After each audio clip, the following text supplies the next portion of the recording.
Voilà, bonjour à chacun. Bonjour Michel. Ce matin, je voudrais partager avec vous un passage de l'Écriture qui nous rappelle notre identité de chrétien et surtout aussi notre responsabilité. Donc, nous, vous le savez, depuis pas mal de temps, on est confronté à cette pandémie qui, pour certains, s'atténue grâce au vaccin, pour d'autres, ça repart en 5e vague. Mais qui sommes-nous et que pouvons-nous faire ? Ce virus a été comme un grain de sable qui a bloqué notre routine, nos habitudes et nous oblige en fait compte à revoir notre façon de vivre. Mais qu'est-ce qui est essentiel et qu'est-ce qui va être prioritaire dans notre vie ? Nous qui avons le salut et cette vie éternelle. Des épidémies, il y en a toujours eu. Et par exemple, il nous est difficile d'imaginer ce que l'on pu être les bouleversements provoqués par l'épidémie de peste noire qui a commencé en Europe en 1348 et qui tua grosso modo entre un quart et un tiers de la population qui a disparu en Europe en quelques années. Reporté aujourd'hui, cela ferait entre 150 et 200 millions de morts en 3 ans. Donc vous voyez, on est loin de cette catastrophe.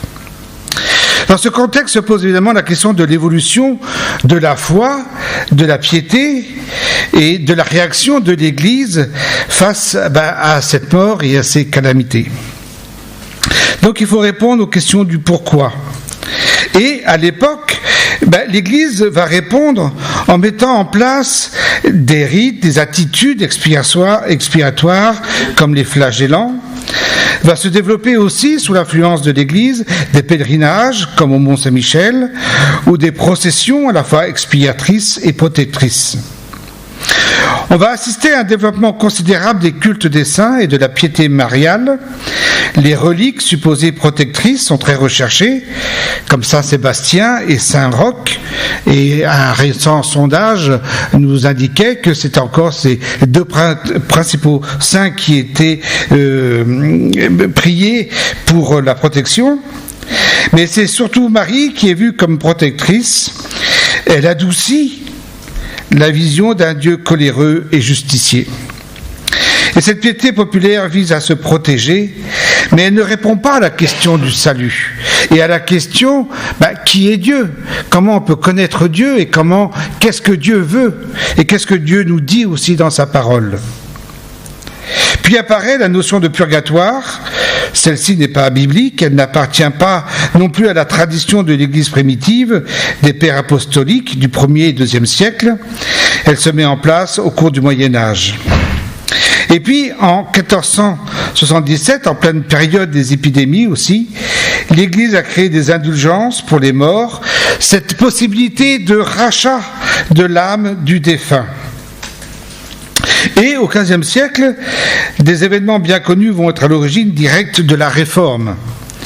La Réforme, telle qu'on l'entend habituellement, est une réponse à l'angoisse de la mort. Luther va changer la manière de voir la relation entre Dieu et les hommes.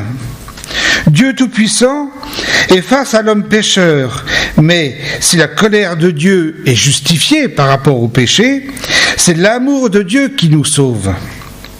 Il n'est plus question d'élaborer un système pour essayer d'échapper à la damnation éternelle ou pour l'atténuer, mais il est important de réaliser que c'est Dieu qui offre gratuitement ce salut par amour. Alors comment nous, on va réagir face à cette inquiétude grandissante et que l'on voit dans le monde ? Il y a un théologien et professeur d'éthique à Genève, François Dermange, qui engageait récemment les églises à sortir de leur timidité et il est de leur devoir de proclamer leur espérance en des temps si troublés. La mort n'a pas le dernier mot, Jésus est vainqueur, le texte lu nous l'a rappelé, et Jésus nous appelle à le suivre. Face aux dangers des épidémies, catastrophes naturelles et tous les dangers que nous connaissons, cela n'est simplement pour nous rappeler que nous sommes mortels, fragiles et de passage sur terre. et qu'on se pose la question, et pourquoi la mort? Et qu'est-ce qu'il y a après? Ces événements doivent être pour les chrétiens un avertissement et une mise en garde. À l'heure du repli sur soi, nous devons plus que jamais être attentifs aux cris de nos frères, prendre soin de notre prochain, penser à tous ceux qui sont angoissés et qui se perdent. Accaparé par le souci de lui-même et de sa bonne santé, l'homme riche ne voit plus le pauvre qui est à la portée de sa maison. Donc il nous faut veiller sur autrui comme Dieu veille sur nous. Prendre soin de ne pas laisser seuls les gens dans leurs angoisses, dans leur solitude, mais de leur apporter du réconfort. Ne pas nourrir non plus l'anxiété et l'angoisse, mais mettre la paix là où l'inquiétude semble régner. Être porteur de joie, comme on l'a chanté aussi, où rien ne semble pouvoir s'y prêter. Mais ce que nous savons déjà, c'est que si, là où nous sommes, nous ne mettons pas à profit ce temps présent pour aimer les autres comme le Christ nous a aimés, alors les hommes qui ne le connaissent pas n'auront aucune raison d'écouter demain l'Évangile. Si aujourd'hui ils ne nous voient pas, ne nous entendent pas et ne voient pas nos actes, comment auront-ils confiance demain ? Ça me rappelle ce théologien Bonhoeffer pendant la guerre. Il avait pris position et dénoncé donc l'idéologie de Hitler. Donc évidemment, il a été menacé et ses amis lui disaient « mais il faut que tu partes en Angleterre ». Et il avait répondu non, parce que si je quitte l'Allemagne, si je quitte les chrétiens avec lesquels je suis pour aller me réfugier en Angleterre, quel sera mon crédit quand je reviendrai ? Je serai plus crédible. Parce que je me serais sauvé au mieux d'être là et faire front et assumer les conséquences. Et donc on sait qu'il est resté et donc qu'il est mort en camp de concentration. Donc ce matin, je vous propose quelques réflexions sur la mission de l'Église. L'Église a une mission dans ce monde, mais je rappelle que l'Église, c'est nous. C'est pas le bâtiment, c'est nous. Nous sommes l'Église. Et nous avons une mission. Nous avons reçu de la part de Dieu un mandat et un ordre à accomplir. Nous avons le privilège d'être ouvriers avec Dieu, nous dit Paul en Corinthiens. Dieu nous a associés à son œuvre. Dieu le Père a envoyé Jésus, son Fils, en mission sur la terre, puis Dieu le Saint-Esprit a été envoyé, et c'est ainsi que nous sommes devenus le peuple de Dieu. Jésus dira, comme le Père m'a envoyé, moi aussi je vous envoie. En Jean 17, Jésus dit, comme tu m'as envoyé dans le monde, je les ai aussi envoyés dans le monde. Donc à la mission de l'Église, nous pouvons distinguer deux aspects. Jésus dira, vous êtes le sel de la terre et vous êtes la lumière du monde. Et je vous propose donc de lire quelques versets en Matthieu chapitre 5, les versets 13 à 16.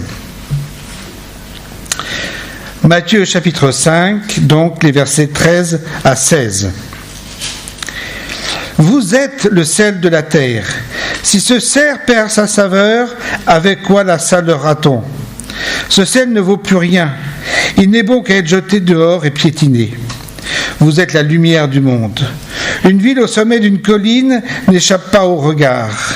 Il en est de même d'une lampe. Si on l'allume, ce n'est pas pour la mettre sous une mesure à grains. Au contraire, on la fixe sur un pied de lampe pour qu'elle éclaire tous ceux qui sont dans la maison.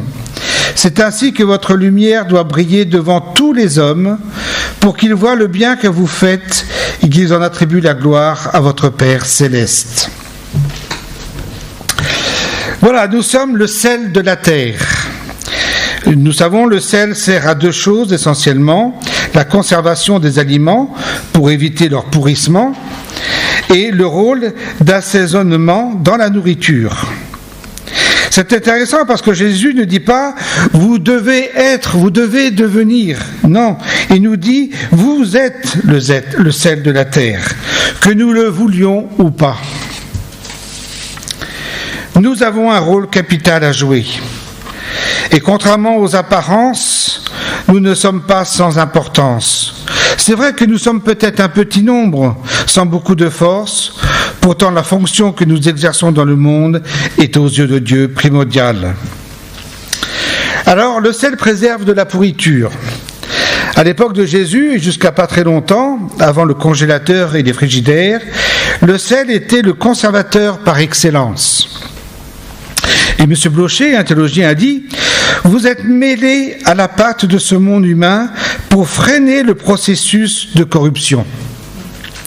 Nous sommes là pour que le monde ne grouille pas trop vite de tous les vers démoniaques qui corrompent la masse humaine. Pour qu'il subsiste encore un reste de vie à peu près saine pendant le temps où le plan de Dieu se déroule.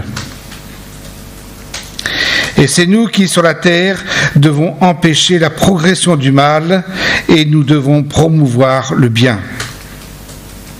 Donc, en tant que peuple de Dieu, dans une société païenne, incrédule et idolâtre, Dieu nous dit, comme il a dit à Israël, déporté en terre païenne, recherchez la paix de cette société même.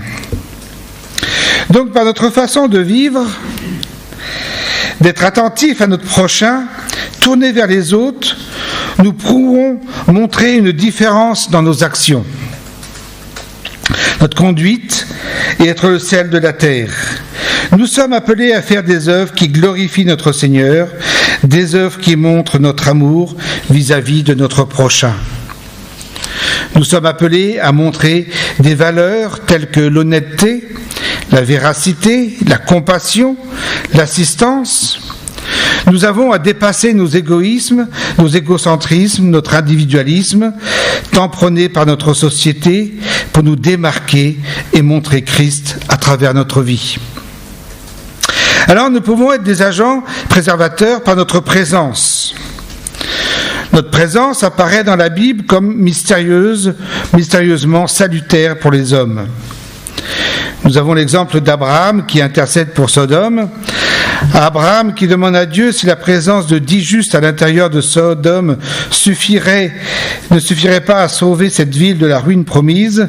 Dieu répond, verset 32 de Genèse 18, l'Éternel dit « Je ne la détruirai point à cause de ces 10 justes ». Et en Matthieu 24, 22, il est dit « Si ces jours n'étaient pas abrégés, personne ne serait sauvé, mais à cause des élus, ces jours seront abrégés. » Donc notre présence dans le monde a une influence. Et puis nous pouvons être des agents préservateurs par nos prières. Les prières des disciples qui prient pour leur famille, pour leurs amis, pour leurs collègues, pour la ville ou les autres églises, son pays et l'église persécutée participent à cette action d'agent conservateur. Quand on regarde l'actualité de Portes Ouvertes, nous voyons l'efficacité des prières en faveur de situations particulières. Nous voyons des délivrances, des réconciliations, des interventions de Dieu qui protègent, qui guérit, qui sauve. Et Jésus nous dit en Marc 9, 50, « Ayez du sel en vous-même et vivez en paix entre vous. » Dieu accomplit une œuvre de purification en nous extirpant nos travers, afin que nous ayons bon goût pour les autres. Et cela permettra que peut-être qu'ils soient attirés à Jésus. Donc pour cela, nous devons maintenir à tout prix une obéissance envers le Christ. Si je lui suis fidèle, je serai en paix aussi avec les autres. Cette obéissance passe par l'écoute du Saint-Esprit. Laisser toute la plénitude du Saint-Esprit agir en moi. C'est le Saint-Esprit qui nous donne de la saveur. Et s'il devait être attristé, mis de côté dans notre vie, comment pourrions-nous retrouver de la saveur ? Donc soyons remplis du Saint-Esprit, ayons du sel en soi, C'est posséder en soi ce qui rend la vie pure, fidèle et qui nous préserve de l'influence corruptrice du monde. Et puis nous pouvons être des agents préservateurs par nos actions. Parce que quel est le mal qui ronge la société ? C'est le péché. Or, notre rôle est justement de dénoncer le mal en mettant en lumière le péché. Et c'est vrai que les croyants dérangent les consciences par le témoignage d'une vie différente de celle du monde, en vivant les valeurs du royaume. Les valeurs comme le respect, l'humilité, la pureté, le service, la loyauté, la sensibilité, la compassion, la maturité, la sainteté, la fiabilité, le renoncement, l'intégrité, la repentance, la vérité, l'obéissance, l'unité, la générosité, et il y en a bien d'autres. Et aussi par le témoignage de notre confession de foi qui nous unit à Christ, le témoignage d'annoncer Christ autour de nous. Parce que seule la foi en Christ peut transformer les cœurs et peut changer les fondements même de notre culture. Et puis il y a aussi notre témoignage en acte d'obéissance au commandement de Jésus. Et donc, dans la suite de notre texte, Jésus nous apprendra comment être sel de la terre. Par exemple, il était dit, la loi avait dit, œil pour œil et dent pour dent. Les Juifs en avaient fait une règle masquant leur esprit de vengeance, de haine et de rétribution, et d'amertume personnelle. Cela était complètement étranger à l'esprit des textes sacrés. Dieu avait commandé de lui laisser la vengeance. Il est dit en Lévitique, « Tu ne te vengeras point et tu ne garderas point de rancune contre les enfants de ton peuple. » Et en Proverbe 20, il est dit, « Ne dis pas, je rendrai le mal, espère en l'Éternel et il te délivrera. » Ces deux principes n'ont pas changé. Jésus parle pour ses disciples. Il nous donne des préceptes qui doivent régir notre vie personnelle. Dans chaque cas, Jésus nous encourage à faire plus que le nécessaire et aller au-delà de ce que l'on nous demande, même lorsque ces exigences sont injustes. Combien cette pensée est éloignée de l'esprit de vengeance et d'amertume qui s'attache si souvent à nos réactions. Pourtant, ce sont les attitudes qui devraient caractériser celui qui, rempli du Saint-Esprit, est dominé par la pensée de notre roi Jésus-Christ. Alors, il faut mettre ces enseignements en équilibre avec toute la parole de Dieu. Si nous ne devons pas résister aux méchants, nous ne devons pas contribuer à favoriser sa méchanceté. Nous lui devons tout ce qui peut réellement contribuer à son bien. Et il y a des situations où Dieu ne veut pas que l'on donne à celui qui demande. De même, prenons garde que par nos actes, nous ne participons pas au péché d'autrui. Un autre exemple. Jésus nous dit, vous avez appris qu'il a été dit, tu aimeras ton prochain et tu haïras ton ennemi. Mais moi je vous dis, aimez vos ennemis, bénissez ceux qui vous maudissent, faites du bien à ceux qui vous haïssent et priez pour ceux qui vous maltraitent et vous persécutent, afin que vous soyez fils de votre Père qui est dans les cieux. C'est vrai que notre action peut avoir une action thérapeutique, en offrant au monde un spectacle inattendu de vie exemplaire parce que à l'image de celle du Christ. On peut se rappeler ce verset de Pierre qui nous dit « Puisque celui qui vous appelait est saint, vous aussi soyez saints dans toute votre conduite. » Et puis le deuxième grand rôle du sel, après avoir préservé, c'est de donner du goût. Autrement dit, nous devons être présents dans la société. Nous avons à sortir de notre confort pour aller vers l'autre. C'est suivre l'exemple du Christ qui n'a pas hésité à venir se frotter à notre monde en s'incarnant. Le sel dans sa salière ne sert pas à grand-chose, mais en contact avec les aliments, il donne du goût. Jésus nous met en garde de ne pas perdre notre saveur. Perdre sa saveur, c'est se conformer à ce que se fait autour de nous. L'agressivité, la dureté, l'intolérance, etc., etc. C'est laisser la société modeler notre façon de penser et d'agir. C'est cacher notre croyance, notre différence, en nous fondant dans la masse, être incognito. Nous donnerons du goût en vivant le fruit de l'esprit. Nous donnerons du goût en reflétant le message de Jésus, dans les béatitudes ou dans d'autres valeurs contenues dans la Bible. On pourrait résumer en disant savoir donner au lieu de prendre, savoir servir au lieu de dominer, savoir pardonner au lieu de se venger. Jésus nous dit en Marc 9,50 « Ayez du sel en vous-même et vivez en paix entre vous ». Donc soyons remplis du Saint-Esprit, ayons du sel en soi. C'est posséder en soi ce qui rend notre vie pure, fidèle et obéissante, et conforme à la volonté de Dieu, et qui nous préserve de l'influence corruptrice du monde. Donc c'est de mener une vie de renoncement à la suite de Jésus. Paul nous dit que votre parole soit toujours pleine de grâce et assaisonnée de sel, afin que vous sachiez comment il faut répondre à chacun. Colossiens 4, verset 6. Donc notre parole doit se caractériser par la bonté, la grâce, le pardon. Elle doit édifier, elle doit encourager, empreinte de sagesse, pertinente.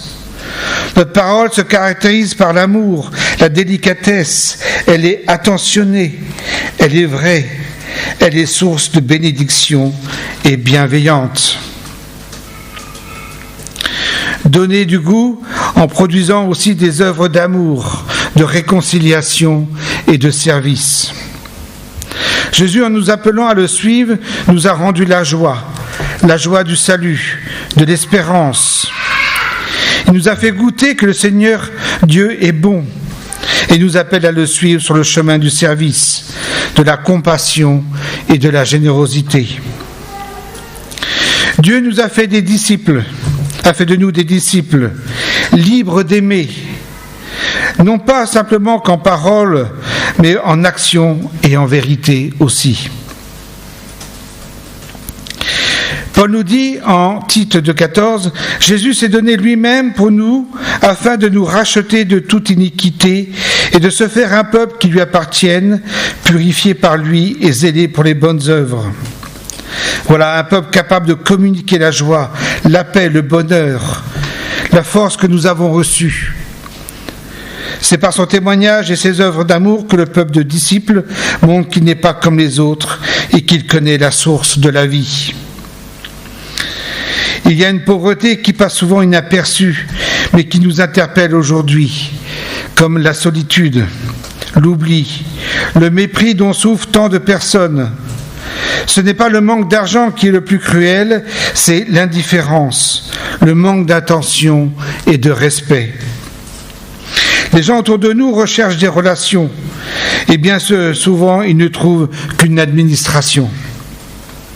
En se mettant au service des autres, nous pouvons leur faire connaître le Libérateur, Jésus-Christ, seule source de joie, de paix et de vie. Puis Jésus nous dit, vous êtes la lumière du monde. Jésus dit qu'il est la lumière du monde. Et il a fait des êtres qui, dans le monde, reflètent cette lumière d'en haut, et nous sommes ces êtres-là. Jésus dit, je suis la lumière du monde, celui qui me suit ne marchera pas dans les ténèbres, mais il aura la lumière de la vie. Jésus nous entraîne à sa suite, et nous sommes lumière en lui et par lui, et dans la mesure où nous le représentons, dans la mesure où nous sommes unis avec Jésus, nous sommes la lumière dans le Seigneur.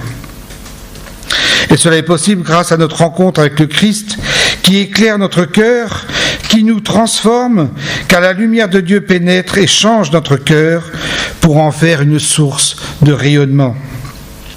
Nous ne sommes pas seulement un miroir qui se contente de renvoyer le rayon reçu. Nous sommes un corps et un cœur vivant qui, pénétrés par la lumière, la portent à d'autres comme expression même de la vie reçue et qui se donne. C'est notre cœur sans intelligence qui était plongé dans les ténèbres, et c'est notre cœur qui a reçu la lumière régénératrice de Dieu, et par elle, cette vie nouvelle. Dieu a fait de nos vies une lumière. C'est celle qui nous caractérise en tant qu'enfants de Dieu, c'est celle que les autres voient, c'est celle dont nous sommes responsables. Je rappelle le verset 16. « C'est ainsi que votre lumière doit briller devant tous les hommes pour qu'ils voient le bien que vous faites et qu'ils en attribuent la gloire à votre Père céleste. » Donc à nous qui sommes porteurs de cette lumière, nous devons être vigilants, mais aussi faire preuve d'humilité, car la lumière nous a relevés de notre misère le jour où nous avons reçu Jésus dans notre vie. Mais aussi la lumière de l'Évangile révèle aussi les obscurités qui demeurent encore en nous. Et la lumière de Dieu met en valeur aussi les traits de caractère qui doivent être changés. Donc la lumière de Dieu nous ramène à notre triste réalité. Mais il y a aussi la lumière, celle que l'on peut donner. Il y a celle du dimanche où notre lumière est la meilleure, parce que c'est celle du jour du Seigneur qui ne brille, parce qu'elle ne brille que devant les frères et sœurs. Mais il faut penser aussi à notre lumière, celle des jours de la semaine, dans la réalité du travail, de la famille, de nos relations, où notre lumière peut être moins filtrée. Alors, quelle est notre réalité ? Quelle est la qualité et l'intensité de notre lumière intérieure et extérieure ? Notre devoir est de luire notre lumière devant les hommes. Il s'agit là de notre rôle de rendre témoignage et de dire de ce que Dieu a fait pour nous, d'annoncer la grâce et le salut qui sont en Jésus-Christ.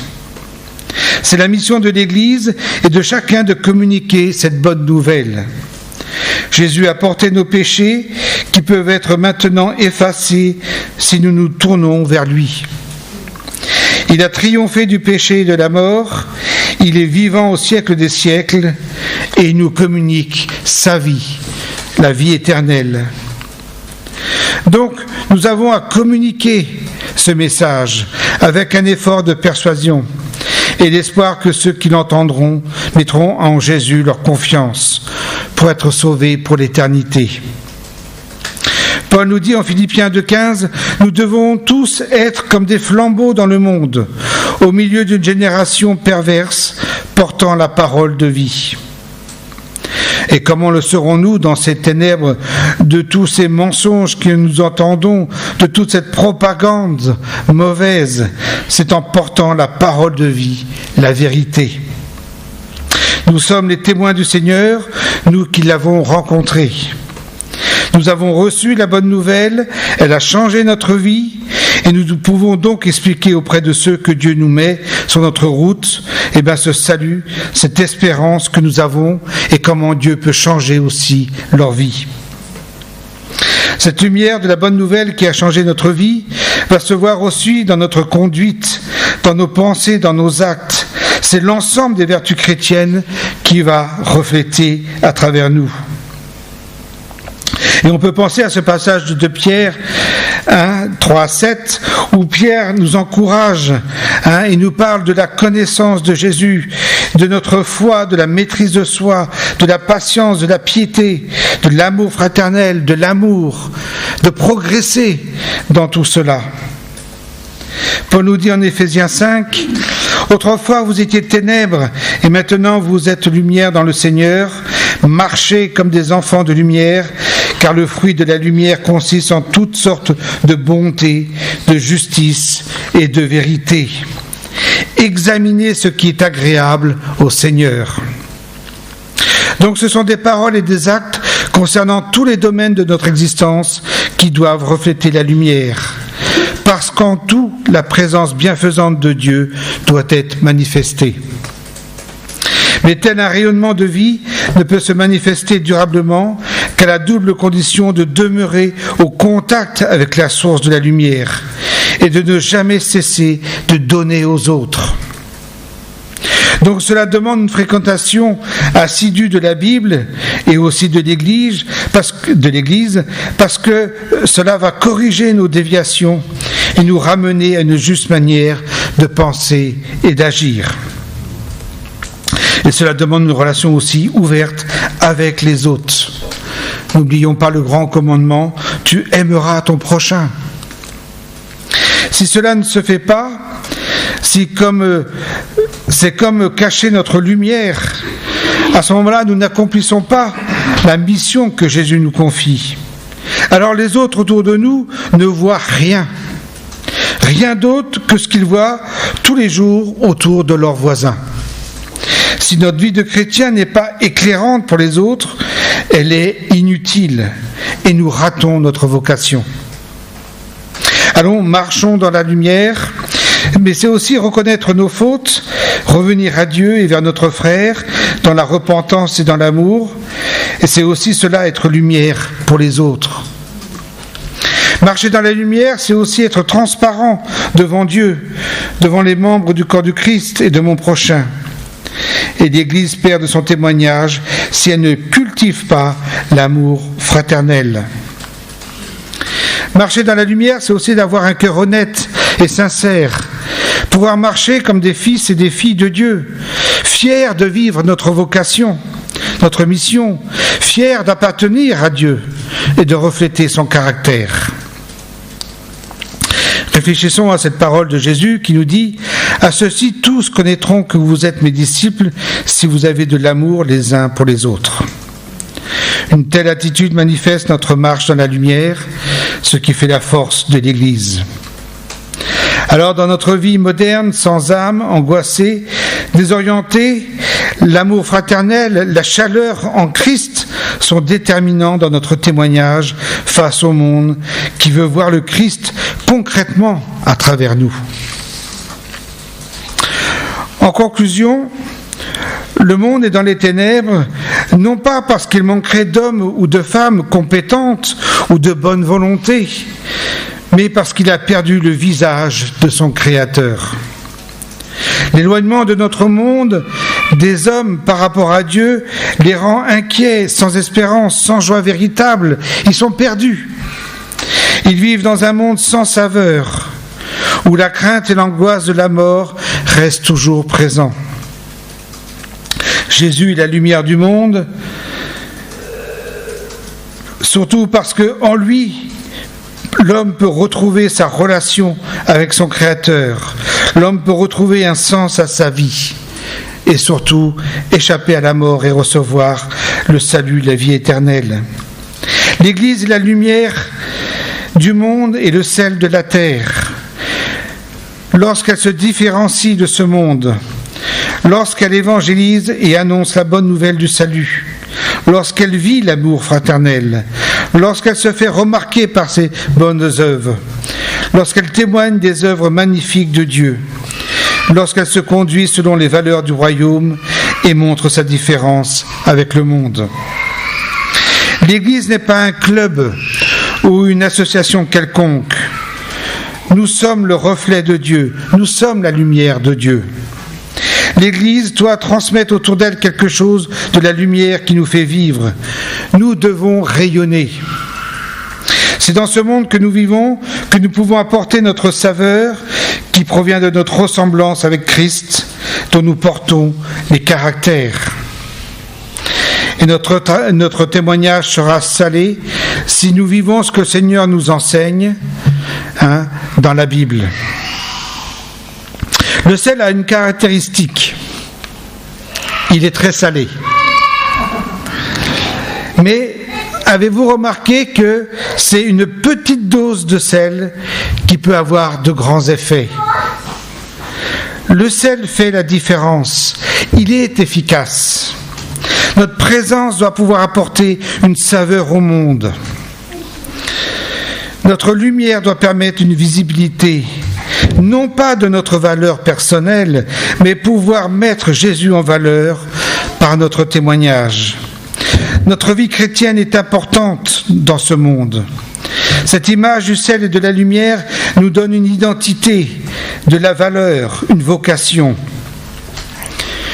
et surtout une responsabilité qui va nous distinguer du monde dans notre vie de tous les jours. Face aux tempêtes, le pessimiste va se plaindre du vent et va angoisser. L'optimiste, lui, espère que ça va changer et il s'inquiète. Le breton ajuste les voiles et s'enferme dans son bateau. Mais le chrétien lève la tête, il rayonne et va vers son prochain pour accomplir sa mission. Ainsi, le message de l'Évangile vécu et le message annoncé fera connaître au monde Dieu, notre Créateur, et Jésus, le Sauveur. Amen. Amen.